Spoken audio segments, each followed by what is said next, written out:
Welcome, Yellow Starmite, at your service with episode 20 of Let's Play The Legend of Zelda Twilight Princess HD. And so, let's play. Okay, so we just got the bow and arrow.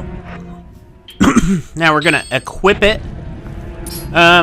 So you notice that I have... So... the game makes you start at the beginning of the dungeon when you save the game and then come back. So I had to work my way back here. And I may have used the arrow once or twice to help me out. But yeah, we got this bad boy. This is going to make it much easier for things. It's a very useful item. This is one of the... it's definitely one of the items that I... and most people in general just, you know... It's almost never not on my items that I'm using. It's never not equipped. That's what I'm trying to say. In fact, it's the top item. For obvious reasons.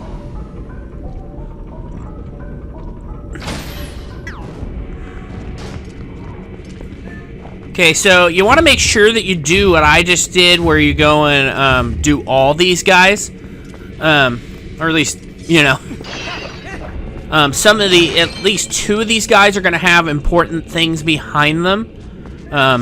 This one is the most important, and I'll show you in a second here, because that is where the last key shard is. Don't want to miss it. Ah, you are here at last. I heard that you might pay a visit, young human. I am far-sighted in odd things. Here you go, the last key shard. Collect all 3 shards. Combine all of them.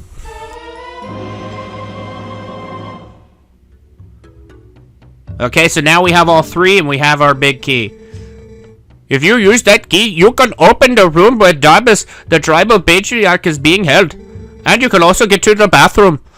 Who knows how powerful Darbus is in his new form. But I suppose I should trust your power, considering that... press that button too quick again. Hurry now, to the patriarch's room. Thank you, come again.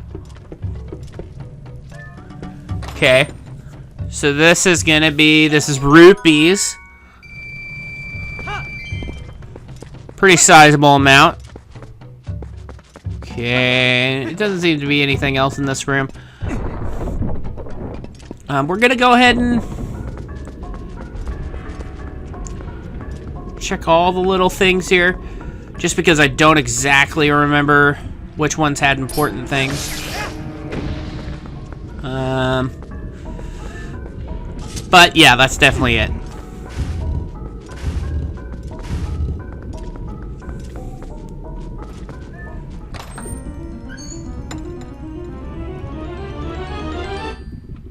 And we got a compass. Okay.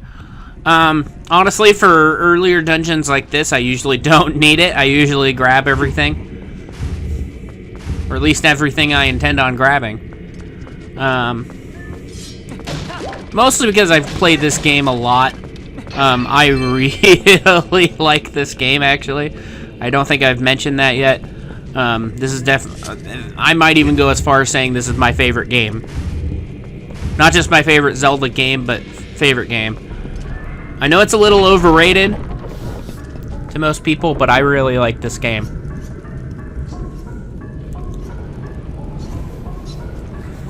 I don't look at it as copying Ocarina of Time. I look at it as improving the things that it did, quote-unquote, copy. And then it has a lot of its own stuff, too.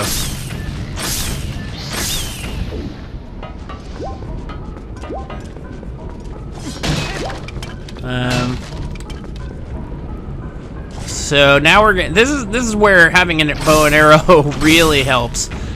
Finally. I was getting a little worried about. Okay, so with these Dodongos right here, just arrow them. Oh gosh. Okay. Sweet. We'll have to move in order to do this one. Technically, we could just jump over, but I love using the bow and arrow.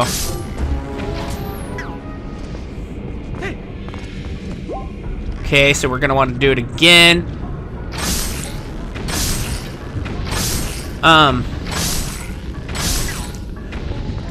I would suggest, you know, doing what I'm doing right here.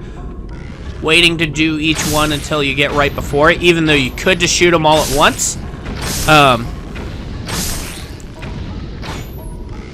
This means that arrows respawn in a way where you actually end up getting them. Because otherwise they'll unspawn and you won't be able to use them by the time you get to them. Okay, here we go. We need to go up here now. This is what we need to do to open that door down there to get into the next room.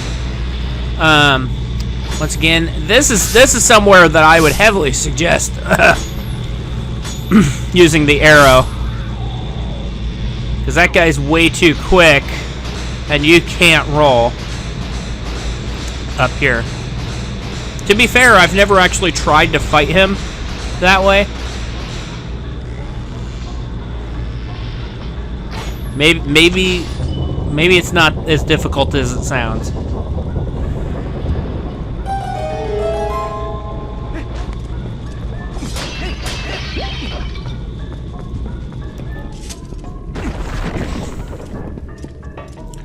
Okay, so finally, it looks like we're back in that big room here. Here we go.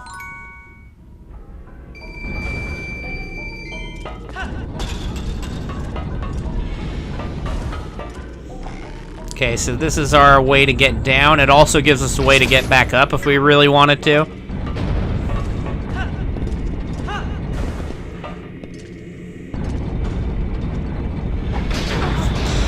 Dungeons tend to do this a lot, where they give you ways to get later in the dungeon quicker. Or at least this one does. Okay, here we go.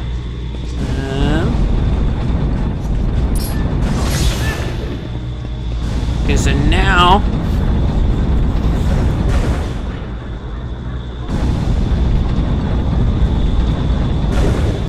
But just a second here. Okay, now I'm ready. Now we're thinking with... I didn't say it. Force of habit. Sorry, people. That is not going to become a catchphrase. Or a yellow star might catchphrase. It's... copyrighted anyway. Wow. Not that I can't. Okay. So now we can shoot these guys down, even though we've never gotten close to them enough to them where they start shooting lasers at us anyway. There are some pots down here, but I doubt they have anything important. In fact, I know they don't. To be more clear. So the sad thing is because of the way that I saved and then didn't... there's cutscene that didn't initiate here. Because I had to go through here in order to get there. And it's not like we can just go straight here either. We needed to start where we started it earlier, because otherwise we would have missed the third key. So we needed to do it the way we did it. Which is why I skipped doing certain things as I came by here and just went the way we went. Because technically you can just go straight to the boss. way quicker, but, or to the boss room, or to the door. Won't get very far, but you can get to the door pretty quickly. Excuse me, people. Okay. So that's there to kind of show that those things do that. Whenever there's an enemy near one of those, I would heavily suggest shooting at them, at the big barrels. I don't really see a way to shoot that guy. I don't think he's gonna be a trouble anyway. Okay, here we go. He's trying to be, though. Okay.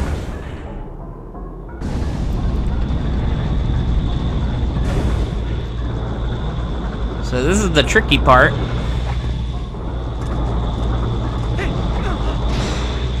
So the whole reason they do this is the only way to shoot the arrow at this bad boy. So you can open this up. And then you have something to land on once you get back over here.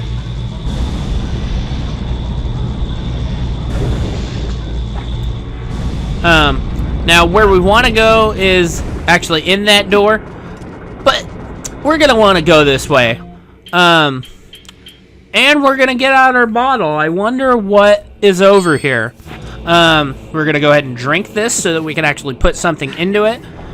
It does not restore our health if our health is full, but we want this. This is a fairy, obviously. Instead of the fairy being at the boss door, it's over here. Sometimes the dungeons like to do this. Let's go ahead and see what's over here too. But yeah, I think I only really noticed that during my pre-playthrough for this.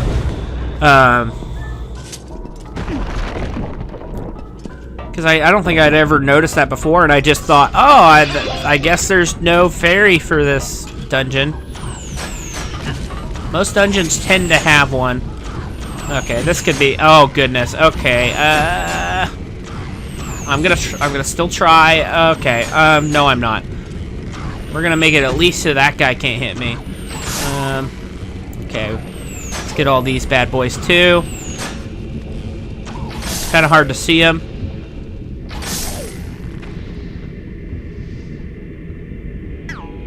Okay.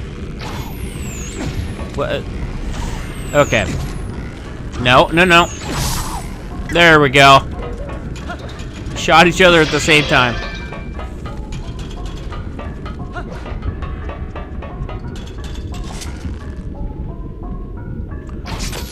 Okay. So I'm just gonna go ahead and shoot him from here. Why not? There's a lot of them.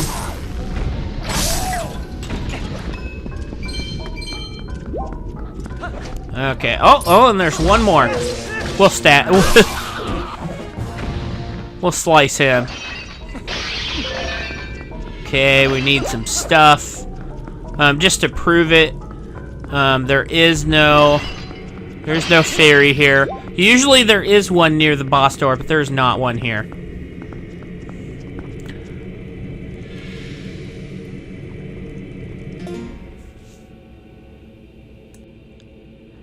And remember, kids, if you see a jar of yellow liquid in your refrigerator and it has a label on it that says for the drug test, that means it's probably lemonade and you should totally drink it. And this is Yellow Starmite signing off. Remember to like and subscribe, and see ya on the next episode.